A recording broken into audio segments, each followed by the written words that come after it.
বোনের বাগনির বাসা দাওয়াতে গেলাম, নিপার বাসায় লাঞ্চের দাওয়াত ছিল। আপা আসার পর থেকেই যেন দাওয়াতের মৌসুম চলছে। প্রতি স্যাটারডে সানডে উইকলি 2 to 3 ডেজও দাওয়াত থাকে। এখন কেক কাটা হবে, ওয়েলকাম কেক। সামিয়া এক দূর দিয়ে যাচ্ছে, আমাদের জন্য ওয়েট করতেই চাচ্ছিল না, কারণ ওর পরিচিত সব ফ্রেন্ডসরা আসবে। ওইদিকে লাঞ্চের জন্য ছিল শ্রিম দিয়ে কচুরলতি দিয়ে, সাথে একটু কাঁঠাল বিচিও দেওয়া হয়েছিল। ওই জন্য ওইটা খুব বেশি মজা হয়েছিল, সবচেয়ে বেশি স্পেশাল ছিল। সবার মুখে মুখে শুধু কচুরলতির কথাই শুনছিলাম। তাছাড়া তো টক ছিলই, আমাদের সিলেটিতে একটা টক না হলে হয় না, দাওয়াতটা ইনকমপ্লিট থেকে যায়। ওইদিকে কাবাবও ছিল, তাছাড়া তান্দুরি, পোলাও, সাদা ভাত, আর হচ্ছে গরুর মাংস বোনা ছিল। তাছাড়া ছিল গাছের একদম ফ্রেশ হচ্ছে শিম দিয়ে, বিচি দিয়ে, শিম দিয়ে, মাছ দিয়ে, তাছাড়া বিচি দিয়ে, মাছ দিয়ে। ওইদিকে চটপটিও বানিয়েছিল আর ফুচকা। তো সবাই খুব এনজয় করে সন্ধ্যা পরে খাওয়া হয়েছিল। ওর সব ডেকোরেশন, অর্গানাইজেশন, সার্ভিং সব কিছু আমার খুব বেশি পছন্দ হয়। আমার খুব ভালো লাগে, সব কিছু খুব ইউনিক থাকে ওর ঘরে। আমার খুব পছন্দ ওর ঘরটা। জানি না কবে যে আমাদের স্বপ্নটা পূরণ হবে, এরকম একটা ঘরের স্বপ্ন আমাদের আছে। ইনশাল্লাহ দেখা যাক, আল্লাহ চাইলে অবশ্যই আমাদের আশাটা পূরণ হবে। আপনারা সবাই দোয়া করবেন। এই স্যান্ডেলিয়ার লাইটগুলো আমার খুবই পছন্দ, খুবই সুন্দর লেগেছে। ও নতুন লাগিয়েছে, ওর ঘরে সব কয়টা জিনিসই খুবই ইউনিক। আমি আগেও বলেছি আমার খুব সুন্দর লাগে, সব কয়টা জিনিস ইউনিক থাকে। আর এখন হচ্ছে আমরা বের হয়ে গিয়েছি, 3টা বাজে। মনে হচ্ছিল অনেক বেশি লেট, তারপরেও যাওয়ার পর দেখি যে না, আমাদের পরেও অনেকেই আসছেন। লাঞ্চের টাইমে এই একটা অসুবিধা, প্লাস মজাও লাগে। দেখা যায় কি মানে যেতে যেতে লেট হয়ে যায়, আবার দেখা যায় আমাদের চেয়েও লেট মানুষ আছেন। তো চাচ্ছিলাম আর কি আরও একটু আর্লি যেতে, যদিও ও বলেছিল যে একটু আর্লি যাওয়ার জন্য, কিন্তু যেতে পারি নাই। বাচ্চাদের মা তো কি থেকে কি করে লেট হয়েই যায়। কারণ চাচ্ছিলাম একটু সব কিছু গুছানো থাকবে, ভিডিও করতে পারবো আরও সুন্দর করে, কিন্তু একটু লেট ছিলাম, যদিও কেক কাটাটা পেয়েছি। তো যাই হোক, এটা হচ্ছে ওর ঘরের ফ্রন্টটা, বলার কিছু নেই, দেখেই চিনতে পারতেছেন। আর সামিয়া তো এক দৌড় দিয়ে চলে গিয়েছে, কারণ ওর ফ্রেন্ডসরা পাবে, খুবই এক্সাইটেড। আমার আবার ফান করে বলতেছেন যে দাওয়াত চেঞ্জ হয়, বাট দাওয়াতের মানুষজন চেঞ্জ হন না। কারণ দেখা যায় কি, সবাই সেম সেম সবাই যান, জাস্ট মানুষ চেঞ্জ হন। ওনার বোনের করে দাওয়াত, ওনার বাগ্নির করে দাওয়াত, তো দেখা যায় যে সবাই, বা ওনার ফুফু শাশুড়ি করে দাওয়াত, খালা শাশুড়ি করে দাওয়াত, তো সবাই সেম সেম যান, সবাইকে বলেন। বাট মানে দাওয়াতটা চেঞ্জ হয়, গোড়টা চেঞ্জ হয় আর কি অনলি। তো এখন যাওয়ার পরই হচ্ছে ওনারা কেক কাটতেছেন। বললামই তো যে যাক গিয়ে কেক কাটাটা পেয়েছি, যদিও আমি ভাবতেছিলাম যে কেক কাটাও মনে হয় পাবো না। আর খুবই শাই ছিলাম যে ইস কেন আর্লি যেতে পারলাম না। তো এখন সবাই মিলে কেক কাটতেছেন। আমার বোনেরা হচ্ছে 2 ছেলে আর 2 মেয়ে। আর হ্যাঁ, আপনাদেরকে বলতে ভুলেই গিয়েছিলাম, আপার এই বাগনি নিপা, ও কিন্তু একজন রেজিস্টার্ড নার্স আমেরিকায়। আর ওর লাইফস্টাইল আমার খুবই পছন্দ, জাস্ট খুবই রিল্যাক্সেবল, প্লাস মানিও মেক করতেছে, সব মিলাই আমার খুব বেশি পছন্দ হয়েছে।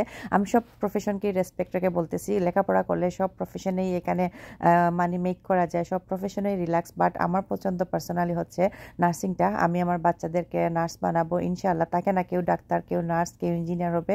সো এইটাই। আর এই তো এটা হচ্ছে উপরে কিচেন, নিচেও একটা কিচেন আছে। এখানে প্রায় সবার ঘরেই নিচে একটা কিচেন, বেসমেন্টে তাকে সবাই বানিয়ে নেন, কারণ উপরে দেখা যায় রান্না বান্নার স্মেল হয়ে যায়, তাছাড়া গুছানোও কম যায়। নিচে বেসমেন্টে কিচেন থাকলে উপরটাকে একটু সুন্দর করে গুছিয়ে রাখা যায়, আর রান্নার স্মেলের জন্য তো খুবই ভালো। যদিও মিশিগানে অনেক খোলামেলা, তারপরও সবাই খুবই সতর্ক। আর এখানে নাস্তার আইটেমগুলো আমি আবার তুলে ধরেছি, প্রথম দিকেই দিয়ে দিয়েছিলাম। যে কোনো দাওয়াতেই বেশি সুন্দর লাগে, কি রান্না করা হয়েছে, কি নাস্তা রেডি করা হয়েছিল, কীরকম কী, ওইগুলো দেখতে মজাই লাগে, ভালো লাগে। তো ওই জন্য প্রথম দিকেই দিয়ে দিয়েছিলাম। আর এই তো ওর উপরটা খুবই সুন্দর, ওর বাসাটা আমার খুবই পছন্দ। সবাই বসে বসে গল্প করতেছেন, আর আমি টুকিটাকি একটু রেকর্ড করতেছিলাম, আর সবাই মজা নিচ্ছেন খুবই। ভাবতেছেন আমি মনে হয় এই ভিডিও থেকে $1000-2000 পেয়ে যাব, এরকম কিছুই না আসলে। যদিও টাকা মেক করা অবশ্যই যায়, আমি এটা অস্বীকার করব না। যদি খুব ভালো ভিউ হয় তাহলে মাসে $3,000-4,000 ইনকাম করা যায়, যদি মিলিয়ন মিলিয়ন ভিউজ হয় সব কয়টা ভিডিও। আর যদি মোটামুটি ভিউ হয় তাও মোটামুটি একটা আর্ন করা যায়, মন্দ না। তো সবাই ভাবতেছেন মনে হয় একটা ভিডিও থেকে মনে হয় আমি $1000 পেয়ে যাব, এরকম একটা আর কি ফান করতেছেন সবাই।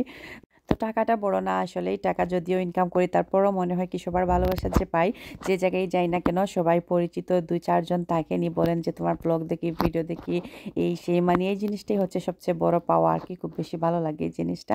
তো এটা হচ্ছে ওর ব্যাকইয়ার্ড। এইসব ভিলেজে হচ্ছে ব্যাকইয়ার্ডগুলা এইভাবেই খোলামেলা থাকে, মানে ফেন্স থাকে না, কারণ ওরা হচ্ছে সিটির ল। তো এইভাবেই খুব সুন্দর, মানে ভিলেজগুলো দেখতে খুবই ভালো লাগে। ভিলেজের দিয়ে হাঁটলে দেখা যাবে যে মনে হয় স্বপ্নের মতো আর কি, যে সুন্দর, মানে স্বপ্নের মতো লাগে ব্লিচ দিয়ে হাঁটতে।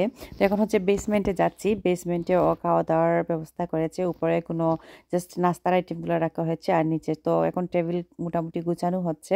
আমরা নিচে চলে আসছি। ওর বেসমেন্টটাও নিচে খুবই সুন্দর, মনেই হয় না যে বেসমেন্ট, একদম ফিনিশিং।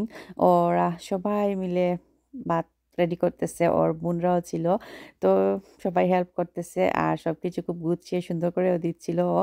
কারণ 2-3 হাত থাকলে কি হয়, সব কিছু আরও গুছিয়ে দেওয়া যায় সুন্দর করে। আমাদের তো মন থাকলেও প্রায় সময় পারি না, কারণ এক হাতে সব কিছুই করতে হয়।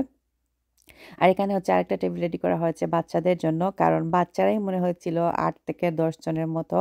আর এইটা হচ্ছে ওর নিচের কিচেন। নিচের কিচেনটা কিন্তু উপরের কিচেন থেকেও বেশি সুন্দর আর কিউট, খুবই সুন্দর। আমার বেশি সাদা পছন্দ।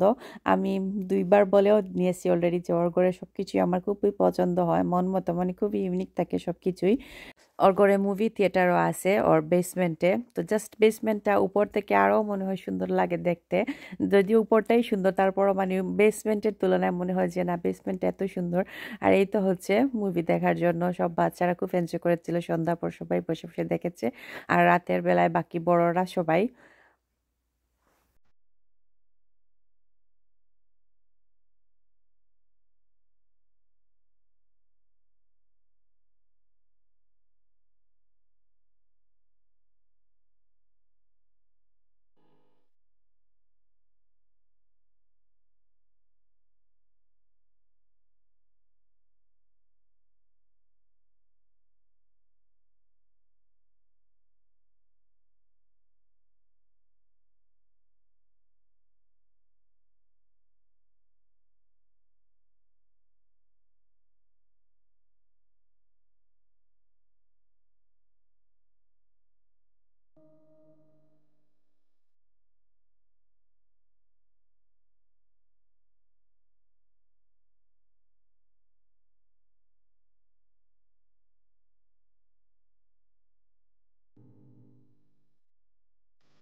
যেটা বলেছিলাম, সব বাচ্চারাই এখন একসাথে খাওয়া দাওয়া করতেছে। সব বাচ্চাদেরকে একসাথে বসালেই দেখে দেখে সবাই একজন আরেকজনের খুব সুন্দর করে খায়। তাছাড়া অনেকটা জায়গাও সেভ হয়, মায়েরাও পরে বসে শান্তিতে খাওয়া যায়। না হলে দেখা যায় কি, ওদের খাওয়া বাকি থাকলে পরে মানে এলোমেলো হয়ে যায় সব কিছু, মায়েরাও বসে খাওয়া যায় না। আর এখন হচ্ছে উপরে হোম ট্যুর ভিডিওটা দেখাচ্ছি, কারণ উপরে 4টা বেডরুম আছে। এটা হচ্ছে মাস্টার বেডরুম, যেটা ওইটা অনেক বড় একটা রুম, মনে হয় একটা ঘর হবে আর কি। ওই ব্লিচের হাউসগুলা খুবই বড় বড় থাকে, ও রচেস্টার হিলে থাকে, মিশিগানের রচেস্টার হিলে। সো এই তো। আর একটা বাথরুম তো পুরো, আর একটা রুম পুরো, মানে এইসব বাসা একটু এক্সপেন্সিভ, বাট খুবই খোলামেলা থাকে। এক একটা ক্লোজিট যেন এক একটা রুম, এক একটা বাথরুম হচ্ছে এক একটা রুম। আর এটা হচ্ছে মাস্টার বেডরুমের সাথে যে বাথরুম ওইটা, আর যে ক্লোজিট ওইটা। তো আমি কিন্তু ওদের অনুমতি নিয়ে ভিডিওটা করেছি, এমন না কেউ ভাববে না যে কারো ক্লোজিটে গিয়ে ভিডিও করতেছি। আর খুবই গুছানো, ভিডিও করার মতো, খুবই সুন্দর করে সব কিছু, এত অর্গানাইজার, এত গুছানো, এত সুন্দর করে সব কিছু রাখা। মানে আপনারা দেখতেই পাচ্ছেন কিভাবে সুন্দর করে রাখা, ভিডিও করার মতোই।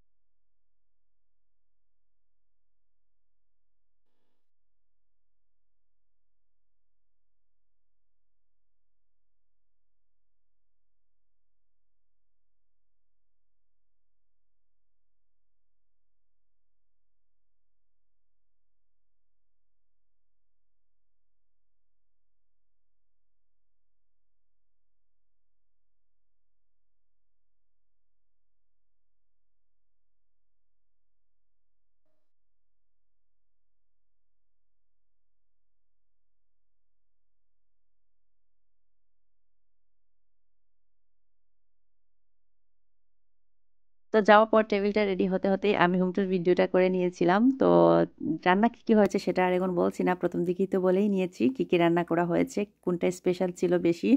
আর এখন হচ্ছে সব ছেলেরা খাওয়া দাওয়া করবে, পরে সব মেয়েরা। তো 3 থেকে 4 টেবিলে মনে হয় খাওয়া দাওয়া শেষ হয়েছিল, বাচ্চারাও তো আরও খেয়েছিল এক টেবিলে। মানে এই একটা সুবিধা বড় ঘর থাকলে আর কি, বেশি মানুষজন হলেও সামাল দেওয়া যায়। তাছাড়া বেশি মানুষজন হলে তাছাড়া সার্ভিংয়ের জন্য কিন্তু বেশি মানুষ লাগবে। এমনিতেই শুধু তোমার বড় ঘর হলে আর খাওয়া দাওয়ার ব্যবস্থা বেশি রাখলেই হবে না, তুমি মানুষকে এনে তারপর মানুষকে যে ঠিকমতো খাওয়াতে পারছো কিনা না ওইটাও হচ্ছে বিষয়। জাস্ট আমি বেশি করে রান্না করলাম আর বেশি করে মানুষজনকে বলে দিলাম, এটাও কিন্তু হবে না। জাস্ট তুমি ম্যানেজ করতে মেনটেন করতে পারবে কিনা না ওইটাও হচ্ছে বিষয়। তো ওদের কিন্তু অনেক মানুষজন আসেন, তাকাতে হচ্ছে একটুও সমস্যা হয় না। এক একজন এক এক দিকে ছড়িয়ে ছিটিয়ে কাজ করেন, সবাই সবাইকে হেল্প করেন। তো ওদের বেলায় খুবই মানে ইজি। আমার বেলায় একটু ইয়ে হয়ে যায়, আমি রান্না যদিও বেশি করে করতে পারি, গড়ও বড় আছে, তারপর দেখা যায় কি সার্ভিংয়ের জন্য বেশি মানুষকে একসাথে বলতে পারি না। আমার এটা পছন্দ না পার্সোনালি। আমার মনে হয় কি বেশি রান্না করলাম, বেশি বড় করে আর 100 জনকে বলে দিলাম, পরে দেখা গেল একজনের সাথে ঠিক মতো কথা বলছি, একজনকে খাওয়াইছি, আরেকজনকে খাওয়াইতে পারলাম না, কথা বলতে পারলাম না, কিরকম একটা খারাপ লাগে আর কি। তো যাই হোক, এটা হচ্ছে আমার পার্সোনাল ওপিনিয়ন। আর এখন হচ্ছে ওর দেবরের বার্থডে ছিল ওই দিন, সো একটা কেক ও এনেছে, কাটছে।